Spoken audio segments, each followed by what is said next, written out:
Amin. Kasih tepuk tangan sorak-sorai sekali lagi bagi dia. Tuhan yang layak terima yang terbaik. Puji Tuhan. Silakan duduk kembali dalam hadirat Tuhan Bapak Ibu Saudara.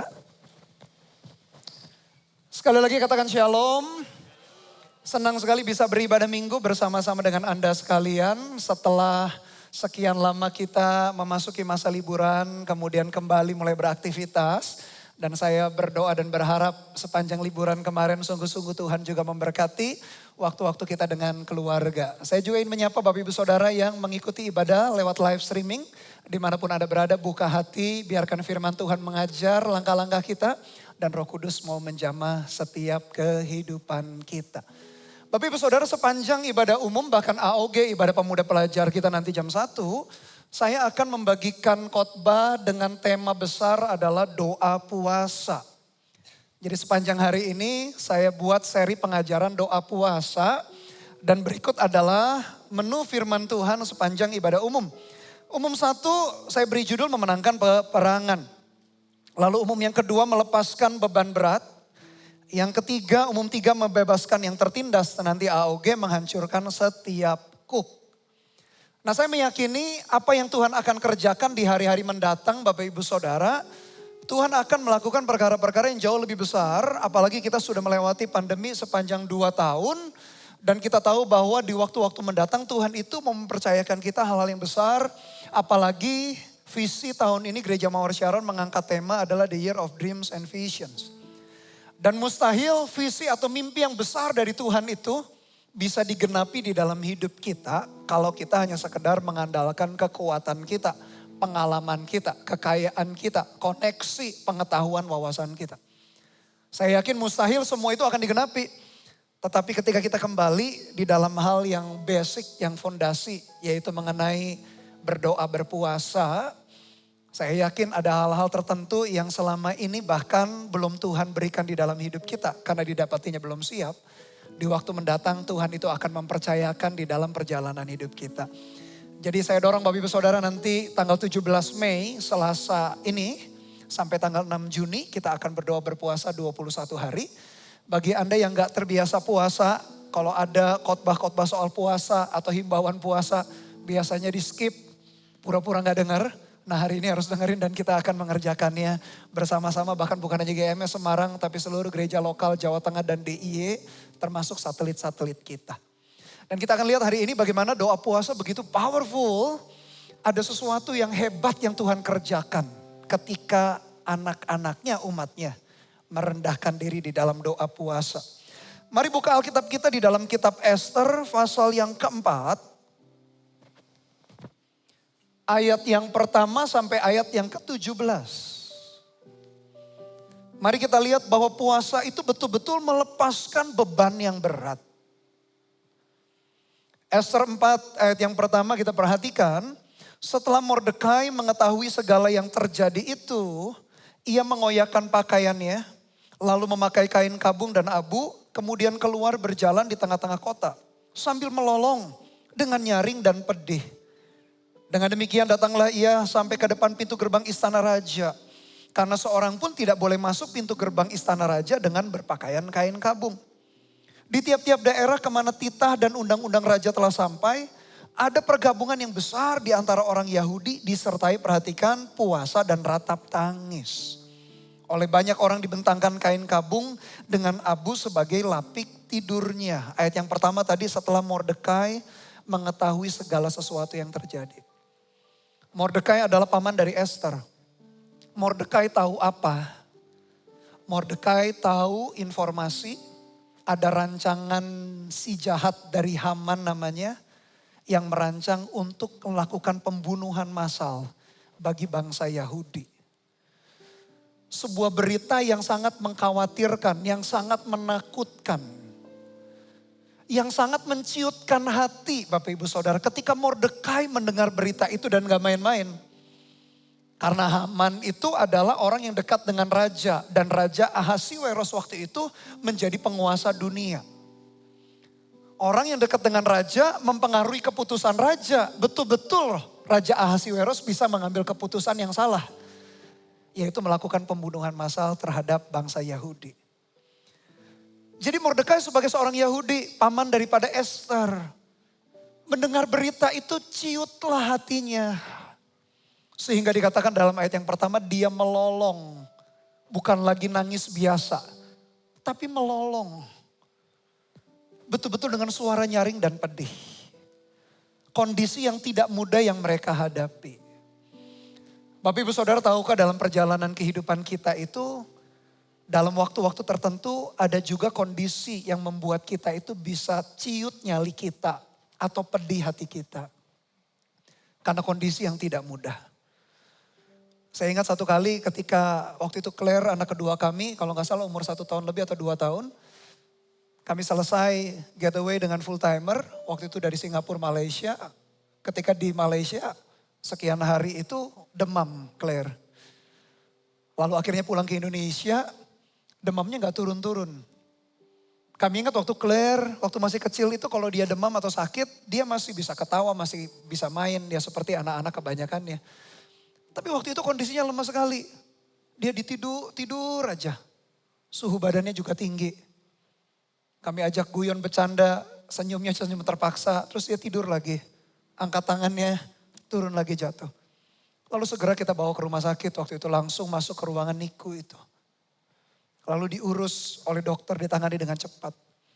Sepanjang di luar itu, hati kami itu ciut. Deg-degan rasanya. Ya orang tua mana sih yang tenang anaknya lihat anaknya sakit. Demam aja bisa kacau dunia kita. Apalagi anak kita waktu itu masih kecil masuk rumah sakit. Kami telepon jemaat yang dokter, tanya second opinion dan lain sebagainya. Pokoknya hati kita itu deg-degan gitu. Pengalaman itu masih teringat jelas seperti baru kemarin. Padahal itu sudah sekian tahun yang lalu. Hati kami juga ciut sebagai orang tua. Rasanya orang tua kan pasti selalu gitu ya. Rasanya Tuhan lebih baik kita yang sakit daripada anak kita. Jiwa heroiknya langsung keluar muncul. Nalurinya demikian.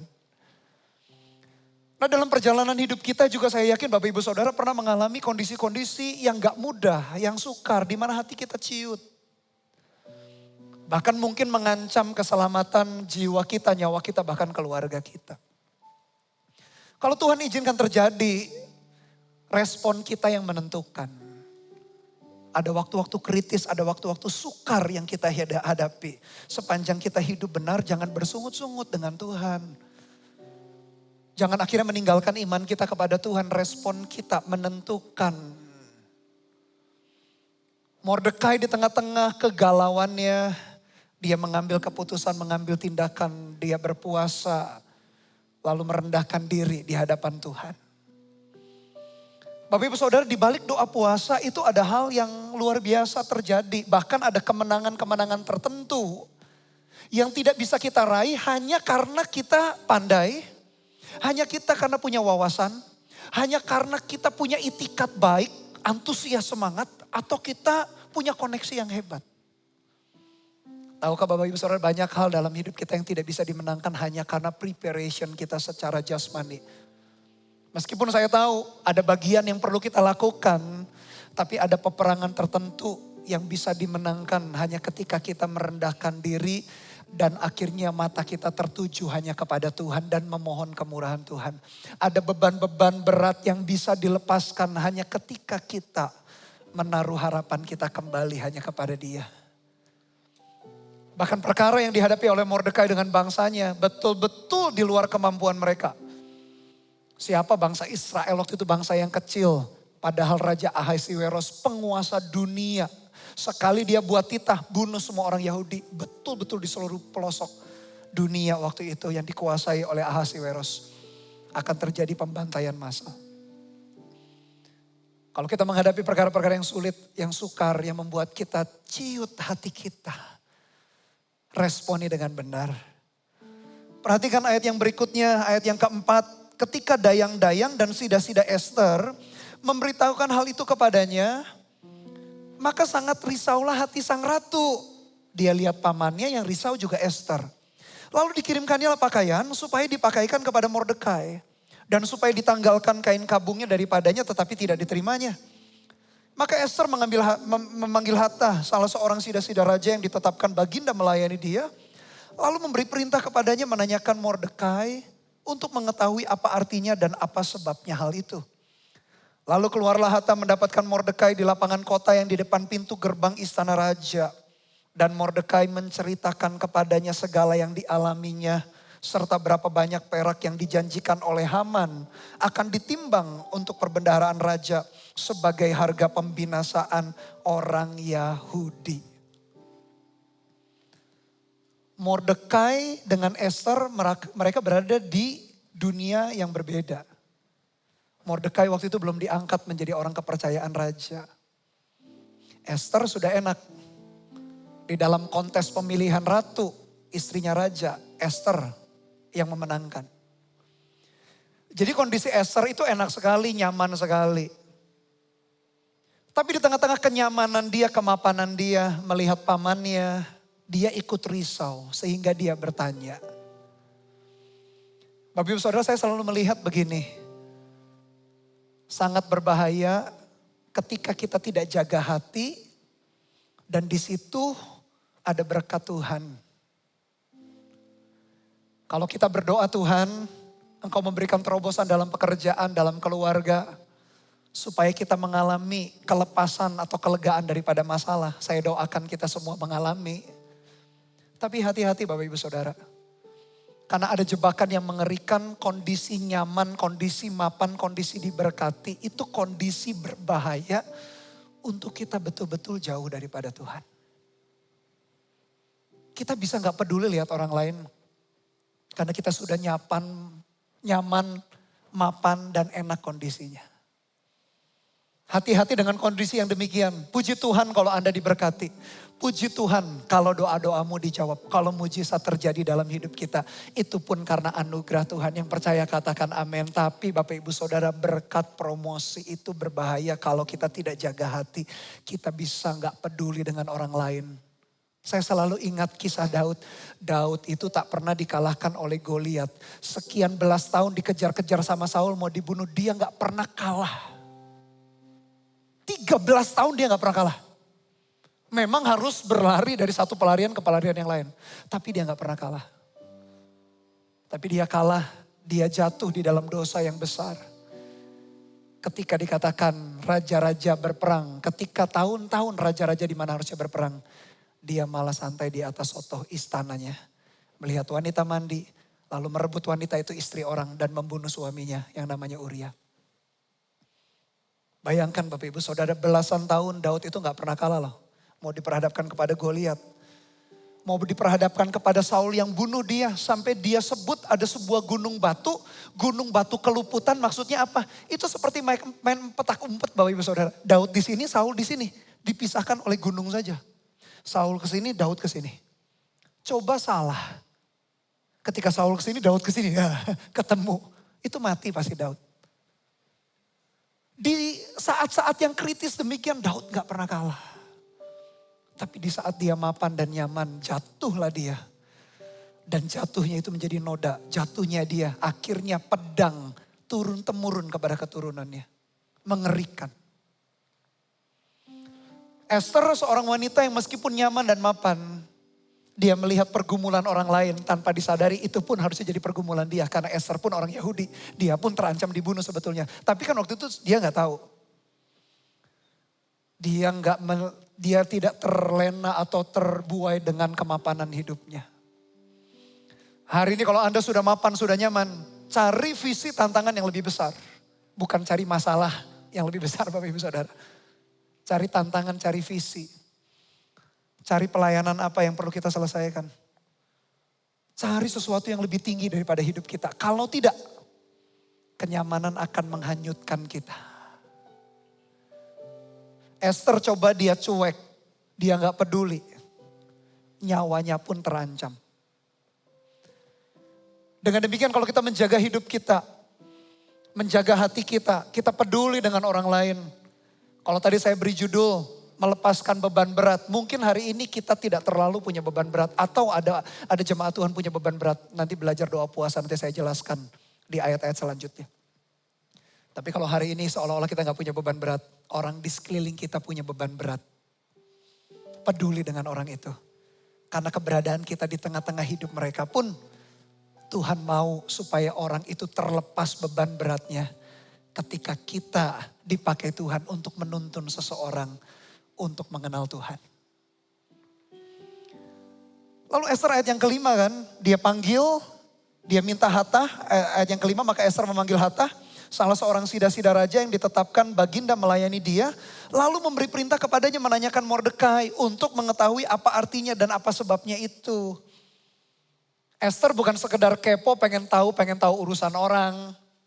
Tapi ini betul-betul yang harus dia ketahui, karena tanpa disadari dia dipakai Tuhan. Seorang wanita dipakai Tuhan untuk menentukan nasib sebuah bangsa dan umat pilihan Tuhan. Siapa kita dipakai Tuhan untuk menentukan tanda petik nasib orang lain. Bukan berarti kita jadi pengganti Tuhan ya. Tapi Tuhan itu kalau berpartner dengan kita itu luar biasa. Ester pengen tahu bukan sekedar kepo. Pengen sekedar tahu urusan orang enggak. Akhirnya diceritakan tantangan yang akan terjadi di depan matanya. Saya juga akan ceritakan kepada Anda, kenapa kita sih harus berdoa berpuasa. Karena sepanjang 2 tahun pandemi ini kita lewati, segala sesuatu hal kita lewati Bapak Ibu Saudara. Ada yang pekerjaannya kena dampak, bisnis, kesehatannya. Ada yang orang tuanya, keluarganya meninggal karena COVID kemarin. Banyak situasi, kondisi yang terjadi di tengah-tengah jemaat. Dan kita sudah lewati 2 tahun pandemi ini. Dan tahukah Bapak Ibu Saudara, hari-hari ke depan Tuhan itu sedang melakukan perkara-perkara besar melalui hidup kita. Sehingga saya harus memberitahukan kenapa kita berdoa berpuasa. Supaya terjadi personal revival, kebangunan rohani secara pribadi. Hati kita kembali menyala-nyala untuk Tuhan. Hati kita kembali, iman kita kembali percaya kepada Dia.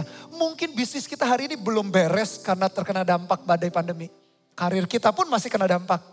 Keluarga kita pun masih kena dampak. Tapi ketika kita merendahkan diri, terjadi personal revival di dalam hidup kita. Dan di situ Tuhan bekerja dengan cara-cara yang ajaib. Melepaskan beban berat kita. Bahkan orang lain di sekeliling kita pun terlepas beban beratnya.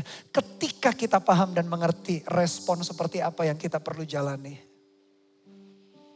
Itulah sebabnya kenapa saya beritahukan semua gembala-gembala kita di gereja lokal dan bahkan PIC satelit kita. Saya kasih tahu pemimpin-pemimpin, maklumkanlah kepada seluruh jemaat kita, berdoa berpuasalah. Karena Tuhan sedang melakukan perkara-perkara besar di dalam hidup kita supaya terjadi personal revival. Dan itu kita akan melihat terjadi. Karena sebetulnya Tuhan sudah lakukan hari-hari ini. Tapi saya percaya belum selesai yang Tuhan kerjakan. Dibutuhkan kita merendahkan diri bersama-sama. Lalu ayat yang ke-8 dikatakan juga salinan surat undang-undang yang dikeluarkan di Susan untuk memunahkan mereka itu diserahkannya kepada Hathach. Supaya diperlihatkan dan diberitahukan kepada Ester. Lalu kalimat berikutnya perhatikan lagi pula Hathach disuruh menyampaikan pesan kepada Ester. Supaya pergi menghadap raja untuk memohon karunia-Nya untuk membela bangsanya di hadapan baginda. Ini permintaan yang sukar. Mordekai titip pesan sama Hathach, kasih tahu Ester. Ester menghadap raja. Supaya minta memohon karunia-Nya. Ini permintaan yang sukar. Permintaan yang mustahil. Ahasiweros gak ada hubungannya seolah-olah sama bangsa Israel. Mau satu bangsa yang kecil ini binasa ya, kerajaannya itu tetap teguh. Karena Raja Ahasiweros waktu itu menguasai dunia. Satu bangsa yang kecil, gak jadi soal. Jadi ketika Mordekai titip pesan kepada Hathach, sida-sida itu supaya Ester meminta karunia daripada raja, itu perkara yang sukar, perkara yang mustahil. Bapak Ibu Saudara, kalau kita berhadapan dengan hal-hal yang sukar dan mustahil, justru bersyukurlah karena kita berada di jalan yang tepat untuk mujizat Tuhan terjadi. Yang percaya katakan amin, amin. Karena dari dulu sekarang sampai selamanya Tuhan itu terkenal sebagai seorang ahli ekspertis yang melakukan perkara-perkara mustahil. Dia lakukan itu. Dia kerjakan itu. Jadi permintaan untuk minta pertolongan raja mustahil sukar. Tapi bukankah Tuhan itu melakukan perkara-perkara yang mustahil bagi kita? Bagi Tuhan tak ada yang mustahil. Bagi Tuhan tak ada yang tak mungkin. Mujizatnya disediakan bagiku. Ku diangkat dan dipulihkannya. Apakah kita berhadapan dengan perkara yang mustahil? Itulah sebabnya kenapa saya jelaskan Bapak Ibu Saudara, kenapa kita perlu berdoa berpuasa. Karena justru disitulah jawabannya perkara-perkara mustahil. Bagi Tuhan tak ada yang mustahil. Kita nyanyikan bersama-sama. Bagi Tuhan tak ada yang tak mungkin. Mujizatnya disediakan bagiku. Ku diangkat dan dipulihkannya. Bukan berarti kalau puasa kita ngontrol Tuhan, enggak. Kita hanya kembali satu frekuensi dengan hati dia. Dan ujungnya enggak boleh hanya berhenti di kita. Esther berhadapan dengan perkara mustahil. Siapa Esther? Di zaman itu, raja itu milih istri itu terserah. Zaman sekarang sudah susah. Ada hak asasi manusia. Kalau zaman dulu itu, raja apalagi penguasa dunia, bisa sembarangan. Apalagi Raja Ahasiweros, nggak takut akan Tuhan. Permintaan seorang wanita, ngapain didengar? Jadi Esther ini betul-betul berhadapan dengan kondisi yang nggak mungkin. Tapi respon sikap hatinya itu yang perlu kita pelajari. Apa yang kita lakukan Bapak Ibu Saudara ketika kita berhadapan dengan perkara mustahil? Apakah kita bersungut-sungut, kecewa, meninggalkan Tuhan?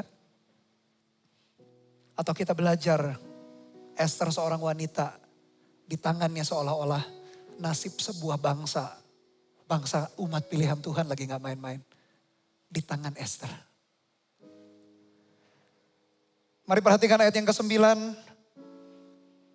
Lalu masuklah Hatah dan menyampaikan perkataan Mordekai kepada Esther.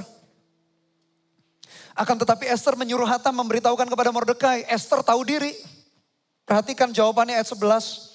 Semua pegawai raja serta penduduk daerah-daerah kerajaan mengetahui bahwa bagi setiap laki-laki atau perempuan yang menghadap raja di pelataran dalam dengan tiada dipanggil.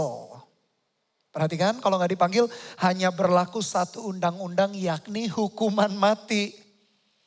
Hanya orang yang kepadanya raja mengulurkan tongkat emas yang akan tetap hidup. Dan aku, kata Esther, selama 30 hari ini tidak dipanggil menghadap raja. Sulit, nggak mungkin. Jalan tertutup, jalan buntu, tembok tebal.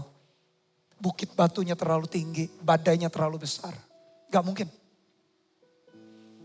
Semua orang tahu hukum. Gak bisa sembarangan menghadap raja waktu itu penguasa dunia. Undang-undang berlaku satu aja, hukuman mati. Gak mungkin kata Esther, mustahil. Bahkan seolah-olah raja itu seolah-olah ini Bapak Ibu Saudara. Raja itu lagi gak berkenan sama Esther. Karena bayangkan 30 hari gak pernah dipanggil. Kalau kita menghadapi kondisi demikian, apa respon kita? Berhadapan dengan kondisi mustahil. Ancamannya nyawa loh Bapak Ibu Saudara. Kalau hari ini kadang mungkin kita dilupakan orang. Kadang kita disalah mengerti orang. Kadang-kadang gak mengancam jiwa kita ya. Makanya jangan terlalu lebay, terlalu main perasaan, baper. Esther loh, resikonya tuh nyawa langsung. Ya ada sih pergumulan Bapak Ibu Saudara mungkin ancamannya langsung menyangkut nyawa. Tapi kebanyakan pergumulan yang kita hadapi mungkin gak selalu bersentuhan atau mengancam nyawa kita secara langsung. Paling cuma perasaan kita yang disakiti, kita dikecewakan. Saya berdoa dan berharap kita anak-anak Tuhan harus lebih tough, lebih tangguh daripada itu. Yang setuju katakan amin. Kita harus belajar lebih tough dari itu. Esther ancamannya nyawa loh Bapak Ibu Saudara. Tapi dia mau pegang imannya, dia mau pegang percayanya kepada Tuhan. Bahkan 30 hari dicuekin demikian rupa. Kalau kita dicuekin seseorang, Kadang-kadang kita nantang, ya sudahlah kalau lu gitu ya kita gitu. Lu sendiri kita sendiri. Kadang-kadang kita menyelesaikan dengan tidak baik, tidak finishing well. Tapi Esther di sini menjaga sikap hatinya. Lalu perhatikan ayat yang ke-12. Ketika disampaikan orang perkataan Esther itu kepada Mordekai, maka Mordekai menyuruh menyampaikan jawab ini kepada Esther. Jangan kira karena engkau dalam istana raja, hanya engkau yang akan terluput dari antara semua orang Yahudi. Ingat Esther pun orang Yahudi. Ayat 14, sebab sekalipun engkau pada saat ini berdiam diri saja, bagi orang Yahudi akan timbul juga pertolongan dan kelepasan dari pihak lain. Dan engkau dengan kaum keluargamu akan binasa. Siapa tahu mungkin justru untuk saat yang seperti ini engkau beroleh kedudukan sebagai ratu. Esther menjawab, Mordekai dan Mordekai menjawab kembali. Intinya gini loh, jangan cari aman. Bapak Ibu Saudara, Alkitab kita mengajar, mengingatkan kita bahwa iblis itu sama seperti singa yang mengaum-ngaum mencari mangsa yang dapat ditelannya. Ketika dia lihat kita orang Kristen, orang yang percaya kepada Tuhan Yesus, mau kita melayani, gak melayani, diterkam tetap. Tidak ada pihak netral di dalam alam rohani. Kita mau ikut Tuhan sungguh-sungguh atau kita di pihak iblis yang berseberangan. Jadi kita gak bisa main aman di dalam kehidupan perjalanan rohani. Mordekai mengingatkan Esther, jangan main aman. Karena meskipun engkau ada dalam istana, engkau pun tidak luput. Jangan berdiam diri. Bahkan Mordekai mengingatkan kalau engkau berdiam diri Tuhan bisa pakai orang lain. Bapak Ibu Saudara jemaat Tuhan, hidup kita itu singkat sekali di dunia ini. Hidup kita itu akan lewat begitu saja, makin lama makin tua, betul ya? Pastikan setiap hidup kita, setiap waktu yang kita lewati, betul-betul berarti, berguna dan berdampak. Oleh karena itu di gereja Mawar Sharon kita diajari bagaimana kita melayani, mempedulikan orang lain. Bagaimana Tuhan mencari orang-orang yang mau menggembalakan, memuridkan, mau jadi pemimpin-pemimpin connect group. Hidup kita loh Bapak Ibu Saudara singkat sementara. Jangan main aman, jangan main nyaman kalau berbicara mengenai kehidupan rohani. Karena iblis itu seperti singa. Mau kita melayani, gak melayani tetap diterkam. Mau kita jadi pemimpin connect group, mau kita enggak tetap diterkam. Pokoknya orang yang percaya kepada Tuhan Yesus pasti jadi incaran. Toh sama-sama kita jadi incaran kuasa kegelapan. Kenapa enggak kita sungguh-sungguh ikut Tuhan? Yang setuju katakan amin. Jangan setengah hati kalau ikut Tuhan. Kalau menjadi jemaat Tuhan jangan sekedar cuman aktif datang di gereja saja ibadah minggu. Ikut terlibat di dalamnya. Selesaikan visi Tuhan, selesaikan misi Tuhan.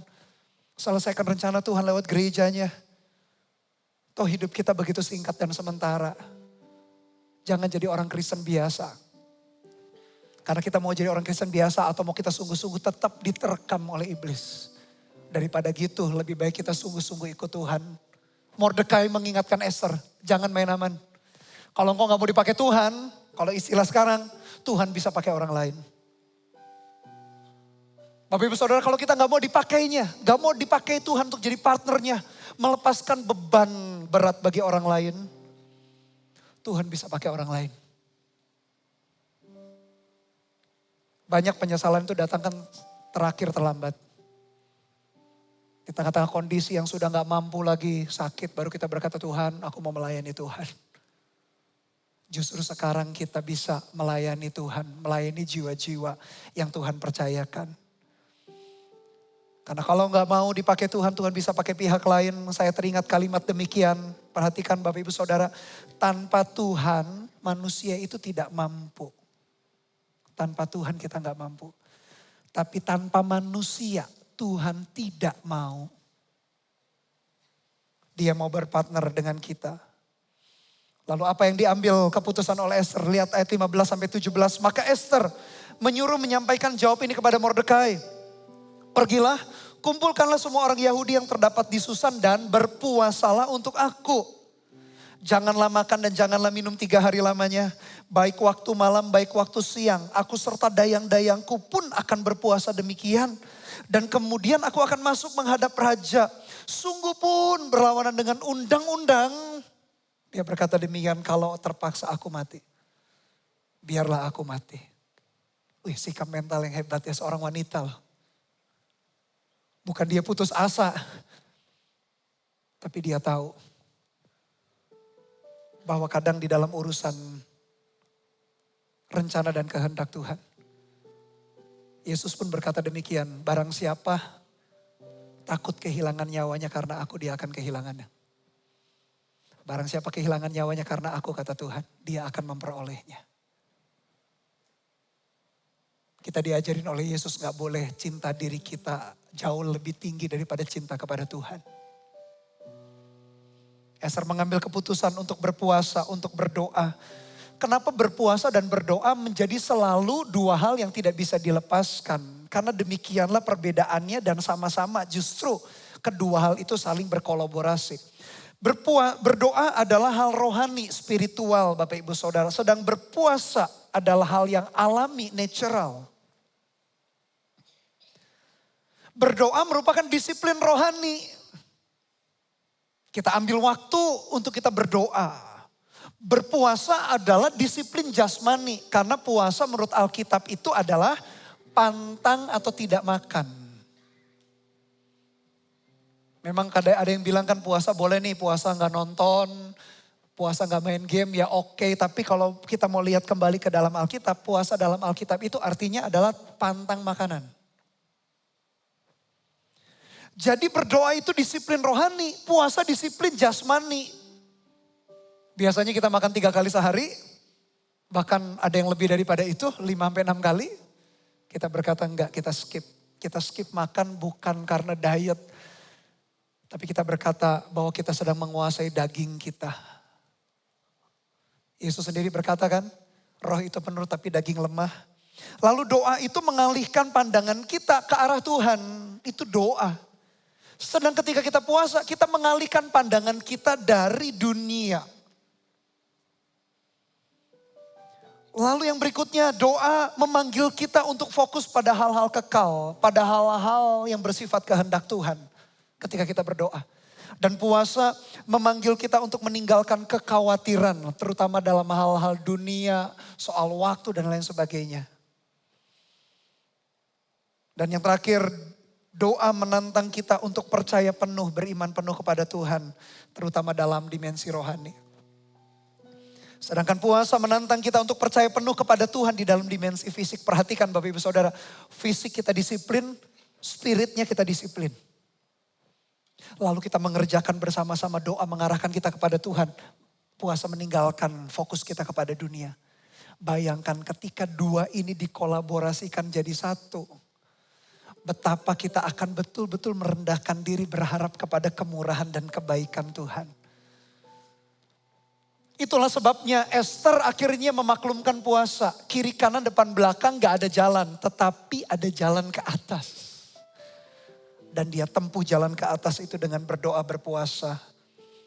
Sehingga dikatakan di dalam ayat yang ke-17. Maka pergilah Mordekai dan diperbuatnyalah tepat seperti yang dipesankan Esther kepadanya. Dan akhir ceritanya the rest is history. Ketika Esther menghadap Raja Ahasiweros mengelurkan tongkatnya. Dan disitulah cerita bergulir. Akhirnya Haman yang harusnya merancang pembunuhan, akhirnya Haman yang dibunuh. Mordekai dipromosi, Esther jadi ratu bangsa Israel. Akhirnya aman terjaga dan rencana Tuhan tak gagal. Karena benih kelahiran Mesias tetap lahir harus dari bangsa Israel. Dari umat pilihan Tuhan. Seorang wanita berdoa berpuasa mengajak seluruh bangsanya. Terjadi kelepasan yang begitu hebat. Yang begitu luar biasa. Ada hal tertentu yang gak bisa kita menangkan hanya karena strategi, kepandaian, koneksi kita. Perlu kita merendahkan diri di dalam doa puasa. Dan ini aplikasi yang kita akan lakukan Bapak Ibu Saudara. Saya mendorong mengajak kita untuk terlibat dalam doa puasa selama 21 hari. Dari tanggal 17 Mei sampai 6 Juni. Ada 2 goal atau target tujuan utama. Yang pertama personal revival. Supaya roh kita kembali menyala-nyala untuk perkara-perkara rohani. Setelah lewati pandemi. Kita nabrak sana, nabrak sini, mungkin bergumul ini, bergumul itu. Sekarang pun PR-nya masih jalan. Tapi biarkan terjadi terobosan secara spiritual, secara rohani dalam hati. Setiap pribadi ada personal revival. Dan saya mengajak Bapak Ibu Saudara, apalagi Anda yang di rumah, untuk datang ibadah onsite. Saya doakan supaya 100% jemaat kita, volunteer kita bisa datang 100% onsite. Karena hatinya haus dan lapar akan Tuhan. Terjadi kebangunan rohani dalam diri kita secara pribadi. Yang kedua, terjadi church revival atau terobosan-terobosan di dalam pertumbuhan gereja-gereja Mawar Sharon yang ada di Jawa Tengah khususnya. Karena memang waktu-waktu ini Bapak Ibu Saudara, gereja kita lagi dipakai Tuhan luar biasa. Pertumbuhan terjadi kuantitas, kualitas, grafiknya terus naik. Tapi saya tahu kita gak bisa mencapai seperti yang Tuhan inginkan kalau kita gak merendahkan diri. Doakan juga nanti kita akan ada penambahan ibadah umum nanti awal bulan Juni. Nanti akan diinformasikan jam berapa. Karena kapasitas kita juga makin lama makin penuh. Lalu parkir sulit seperti yang Anda hadapi kan. Parkir dan lain sebagainya kita tambahkan nanti ibadah umum kita. Dan kita berdoa supaya betul-betul Tuhan memakai kita sampai selesai. Sampai tuntas. Lalu nanti juga ada konser doa tanggal 1 Juni. Saya beri judul Igniting Revival Fire. Menyalakan api kebangunan rohani. Jadi kita akan melihat bagaimana perkara-perkara yang rohani yang luar biasa juga. Bersama-sama lewat gereja Tuhan juga akan kerjakan. Lalu 2 minggu lagi kita ada ibadah kenaikan Yesus tanggal 26 Mei. Kita akan berbicara mengenai Roh Kudus. Berbicarakan pencurahan Roh Kudus, kuasa Roh Kudus, baptisan Roh Kudus. Jadi kalau saya melihat kita sedang di dalam perjalanan yang tepat. Kita merendahkan diri, berdoa, berpuasa. Supaya kita bisa selesaikan sampai garis akhir. Sampai tuntas. Dan banyak beban berat bisa dilepaskan. Baik beban berat kita maupun beban berat orang-orang di sekeliling kita. Yang setuju dan mau kasih tepuk tangan sekali lagi bagi Tuhan kita.